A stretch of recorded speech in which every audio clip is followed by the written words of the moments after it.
Hello students, हम पढ़ रहे हैं एनसीईआरटी क्लास 10th साइंस का चैप्टर 7 कंट्रोल एंड कोऑर्डिनेशन। इसका टॉपिक है हमारे इस वीडियो का what happens in reflex actions.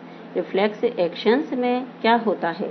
Reflex is a word we use very commonly. Reflex word को हम बहुत कॉमनली यूज करते हैं when we talk about some sudden actions, जब हम किसी अचानक किए हुए काम के बारे में बात करते हैं। In response to something in the environment, जो कि अचानक होता है, जो कि एनवायरनमेंट में कुछ होता है, उसके प्रति जो हम काम करते हैं उसका रेस्पॉन्स देते हैं। वी से आई jumped out of the way of बस रिफ्लेक्सली, जैसे कि मैं कूद गया अचानक बस से। और I pulled my hand back from the flame reflexly, और मैंने अपना हाथ हटा लिया किससे? फ्लेम से, रिफ्लेक्सली। और I was so hungry my mouth start watering reflexly, मैं इतना भूखा था कि मेरे मुंह से पानी आना स्टार्ट हो गया। What exactly do we mean, इसका मतलब क्या है? A common idea in all such examples is that we do something without thinking about it. इन सारे एग्जाम्पल्स का मतलब ये है कि हम बिना सोचे समझे कुछ भी कर रहे हैं, और without feeling in control of our reactions, और हमारी जो भी रिएक्शंस हो रही है वो बिना किसी कंट्रोल के हो रही है। Yet these are situations where we are responding with some actions to changes in our environment. हमारे एनवायरनमेंट में जो भी चेंज हो रहा है तो हम रेस्पॉन्ड कर रहे हैं, उसके प्रति रेस्पॉन्ड कर रहे हैं उस चेंज के प्रति, और हम एक्शन करते हैं। How is control and coordination achieved in such situation? इन सारी सिचुएशन में हमारे बॉडी का कंट्रोल और कोऑर्डिनेशन कैसे होता है? Let us consider this further. Take one our example लेते हैं। Touching a flame is an urgent and dangerous situation for us. हमारे लिए फ्लेम टच करना एक डेंजरस सिचुएशन है। In fact for any animals, किसी भी एनिमल के लिए। How would we respond to this? हम किस तरह से इसको रेस्पॉन्ड करते हैं? One seemingly simple way to think consciously about the pain and the possibility of getting burnt and therefore move our hand. तो इसमें क्या होगा? सिंपल तरीका है इसका कि हम पेन के लिए कॉन्शियस होते हैं, और फिर हमें लगता है कि कहीं हम जल नहीं जाएं, तो हम उसके बाद हमारे हैंड को मूव कर लेते हैं। An important question then is how long will it take us the think all this. हमको कितना, ये एक इम्पोर्टेंट क्वेश्चन है कि ये सारा काम करने में हमको पेन के प्रति कॉन्शियस होने में, possibility of getting burnt and move our hand, इन सब को सोचने में हमको कितना समय लगता है? The answer depends on how we think. Answer हमारा डिपेंड करता है कि हम कैसे सोचते हैं। If nerve impulses are sent around the way we have talked about earlier, यदि नर्व इम्पल्सेज जो होते हैं वो सेंड किए जाते हैं, जैसा कि हमने पहले पढ़ा है, then thinking is also likely to involve the creation of such impulses. तो जो हमारी थिंकिंग है वो भी क्रिएशन है, इन इम्पल्सेज का क्रिएशन में इन्वॉल्व है। Thinking is a complex activity. Thinking एक बहुत ही कॉम्प्लेक्स एक्टिविटी है, so it is bound to involve a complicated interaction of many nerve impulses from many neurons. इसीलिए ये इन्वॉल्व है कॉम्प्लिकेटेड इंटरेक्शन में, और ये इंटरेक्शन किसका? नर्व इम्पल्सेज का, जो कहाँ से आते हैं? मैनी न्यूरॉन्स, हमारी पूरी बॉडी के न्यूरॉन्स से जो इम्पल्सेज आते हैं, नर्व इम्पल्सेज, उनके इंटरेक्शन से ही ये एक्टिविटीज होती है हमारी थिंकिंग की। If this is the case, it is no surprise that the thinking tissue is our body consist of dense network of intricately arranged neurons. If this is the case, it is no surprise, ये कोई आश्चर्य नहीं होगा कि thinking tissue in our body, हमारी body में जो thinking tissue है वो कंसिस्ट हैं, बने हुए हैं वो किससे? Dense network of intricately arranged neuron. किससे बने हुए हैं वो? न्यूरॉन्स के घने जाल से बने हुए हैं। It sits in forward and the skull, जो कि हमारे स्कल के आगे के भाग में है, हमारे ब्रेन के आगे के भाग में होते हैं।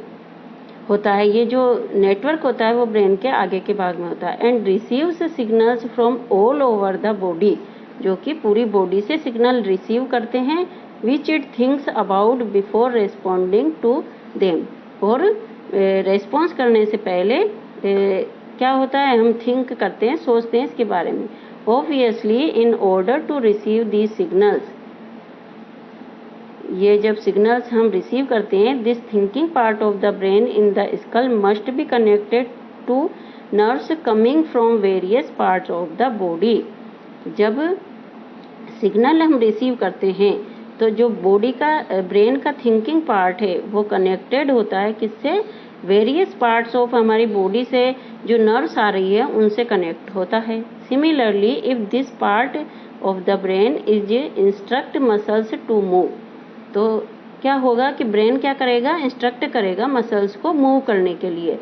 Nerves must carry this signal back to different parts of the body, और फिर नर्व्स क्या करेगी, वापस ये जो इंस्ट्रक्ट है, ब्रेन का जो इंस्ट्रक्ट है उसको डिफरेंट पार्ट्स ऑफ बॉडी वापस बैक करेगी, यानी कि वापस ले जाएगी वहाँ तक। पहले तो वहाँ से नर्व इम्पल्सेज आते हैं, फिर ब्रेन सोचता है और उसके बाद उसको मसल्स को मूव करने के लिए इंस्ट्रक्ट करता है, तो वापस सिग्नल जाता है नर्व्स से वहाँ पर कि आपको क्या करना है, मूव करना है मसल्स को। If all of these is to be done when we touch a hot object, ये सारी प्रक्रियाएं तब होती है जबकि हम किसी हॉट ऑब्जेक्ट से टच हो जाते हैं। It may take enough time for us to get burned, और इसके लिए हमारे पास टाइम होता है कि हम इस बर्न्ट को, यानी कि इस जलन को महसूस करें। How does the design of the body solve this problem, हमारी बॉडी की डिजाइन कैसी है जो कि इस प्रॉब्लम को सोल्व कर सकती है, rather than having to think about the sensation of heat, ना तो हम सोचते हैं हीट के सेंसेशन के बारे में।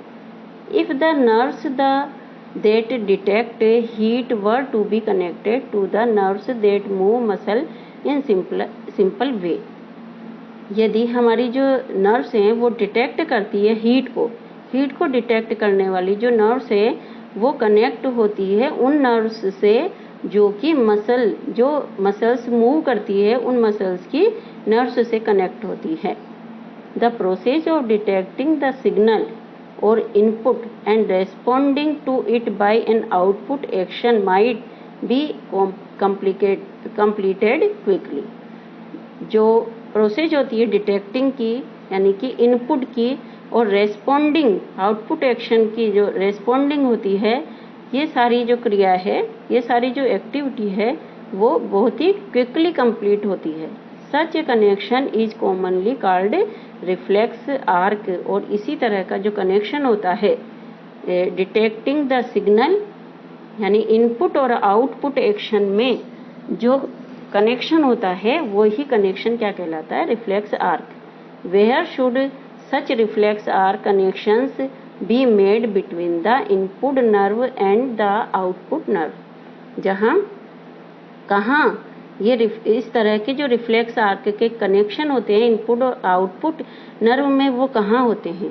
The best place of course would be at the point where they first meet each other, इसके लिए जो बेस्ट प्लेस है वो प्लेस कौन सा है, जहाँ पर कि आउटपुट और इनपुट नर्व जो है जहाँ मिलती है पहली बार, वो है nerves from all over the body meet in a bundle in the spinal cord on their way to brain, जो सारी बॉडी से नर्व्स आती है वो एक बंडल के रूप में स्पाइनल कॉर्ड में आती है और स्पाइनल कॉर्ड में मिलती है, और वहीं से ही इसका जो रास्ता जाता है वो ब्रेन तक जाता है। Reflex arc are formed in the spinal cord itself, तो इसीलिए जो रिफ्लेक्स आर्क है वो कहाँ बनता है, स्पाइनल कॉर्ड में बनता है। Although the information input also goes on to reach the brain, हालांकि जो इंफॉर्मेशन होती है इनपुट की वो ब्रेन तक भी जाती है। Of course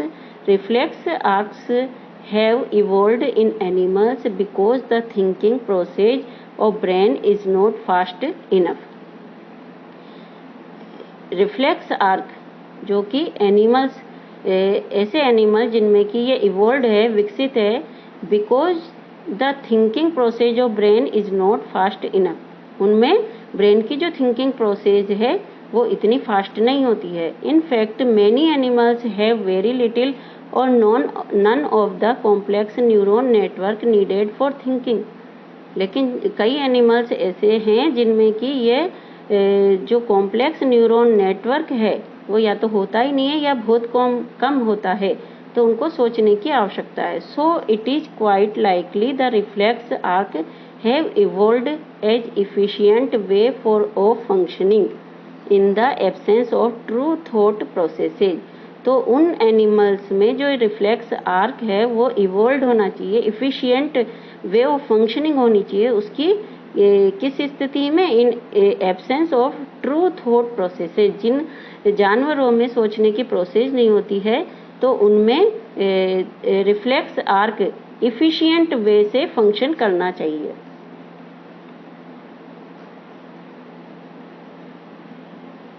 However, even after complex neuron network have come into existence, फिर भी मान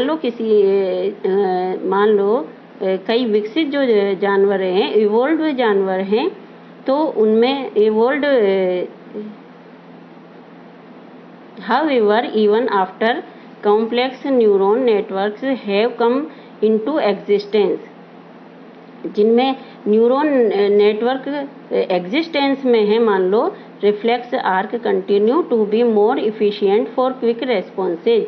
उनमें रिफ्लेक्स आर्क फिर भी उनमें रिफ्लेक्स आर्क मोर इफिशिएंट होता है क्विक रेस्पॉन्स के लिए, जिनमें कि कॉम्प्लेक्स न्यूरॉन नेटवर्क भी मौजूद है, फिर भी उनमें रिफ्लेक्स आर्क क्विक रेस्पॉन्स देने के लिए मोर इफिशिएंट होता है। और जो कम एवॉल्व्ड एनिमल्स होते हैं उनमें भी ये इफिशिएंट वे से फंक्शन करता है। आगे देखिए रिफ्लेक्स आर्क हम पढ़ते हैं कैसे होता है। इसमें देखिए ये है सेंसरी न्यूरॉन। ये सेंसरी न्यूरॉन है जो कहाँ तक जाते हैं, स्पाइनल कॉर्ड तक जाते हैं। ये देखिए ये सेंसरी न्यूरॉन है, यहाँ से ये कहाँ तक जाते हैं, स्पाइनल कॉर्ड तक जाते हैं, और स्पाइनल कॉर्ड से इसका मैसेज ब्रेन तक भी जाता है। फिर उसके बाद ब्रेन जो इंस्ट्रक्शन देता है वो यहाँ तक आता है वापस, और फिर यहाँ से जो मोटर न्यूरॉन है यहाँ से जो मोटर न्यूरॉन है वो वापस मसल सेल तक मैसेज लेकर आते हैं, तो हम तुरंत अपने हाथ को हटा लेते हैं। तो इस तरह से ये रिफ्लेक्स आर्क बनता है, इसी को कहते हैं रिफ्लेक्स आर्क।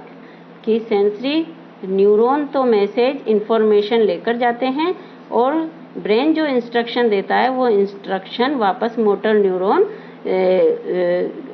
संबंधित पेशी मसल सेल तक लेकर आते हैं। इससे ये बनता है रिफ्लेक्स आर्क, इसको रिफ्लेक्स आर्क कहते हैं। और इसी से ही हमें हमारे सूचना प्राप्त होती है कि हमको किस तरह से एक्शन करना होता है। Can you now trace the sequence Can you now trace the sequence of events which occur when a bright light is focused on your eyes?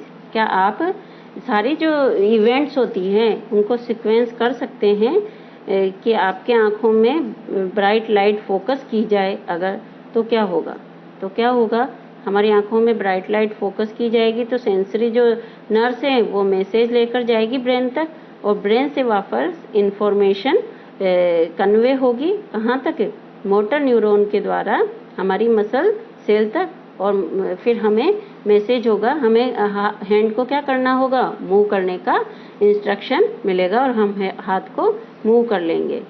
तो इस वीडियो में इतना ही। जय हिंद, जय भारत।